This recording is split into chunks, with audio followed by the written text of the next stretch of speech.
Hey guys! Welcome to Couple. Please like and subscribe if you like this video.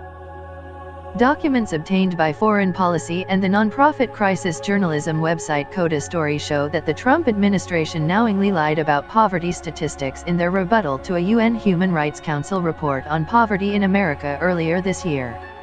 The UN Commission reported that 40 million Americans live in poverty, with 5 million living in third world conditions. The Trump administration's rebuttal called the report inaccurate, inflammatory, and irresponsible. The U.S. left the UN Human Rights Council not long after, citing its attitude towards Israel as the reason for withdrawing. While drafting the rebuttal, Mari Stahl, a Trump-appointed senior State Department advisor, asked for comments from the Census Bureau and the White House Council of Economic Advisers. The documents obtained by Foreign Policy show that those comments disputed the claims made in the draft by the administration. Most of these comments were ignored, with the original claims making it into the final version shared with the public. Foreign Policy writes, next to a line in the draft which reads, "The U.S. is entering a new era of economic growth and prosperity." An official from the White House Council of Economic Advisers remarked that the economic growth had long predated Trump and said the trajectory might not last. Already 8 to 9 years long, which started under Obama and we inherited and then expanded. But it will end prov in 1-2 years. So I'd not get into this, the official wrote.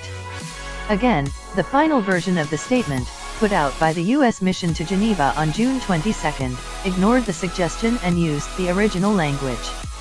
Sometimes, they did take the advice of the council, avoiding blatant inaccuracies, but revealing the officials' contempt of the truth.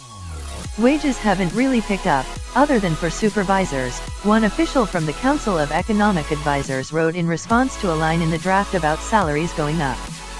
The line was deleted from the final statement. This triggers the left best to leave it off, the official wrote. Yes, that's our White House Council of Economic Advisers talking about triggering the left with statistics on wage stagnation.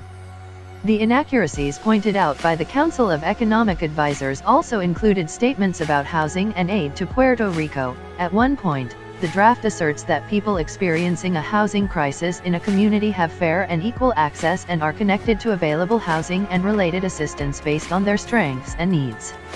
In the margin, an official from the Council of Economic Advisers wrote, "Massive waiting lists for vouchers, not sure this is our strong suit," an apparent reference to the U.S. government's program to help low-income families obtain housing. The draft also noted the $18 billion had been allocated to Puerto Rico after devastating hurricanes in 2017. In response, an official from the Council of Economic Advisers wrote, "Pretty sure that's peanuts compared to what the mainland got, so you may want to rethink this."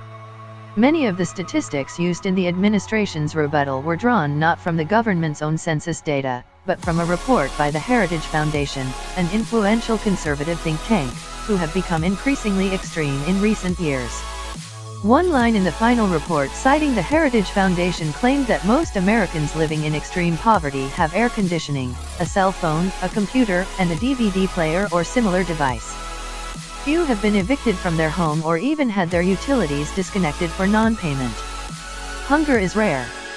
The Council of Economic Advisers didn't respond to Foreign Policy's requests for comment. White House Deputy Press Secretary Lindsey Walters told the publication that the Council was in complete agreement with the economic assessment in the United States rebuttal to the U.N.'s report on poverty. Based on Foreign Policy's reporting, this clearly wasn't the case when the rebuttal was being drafted.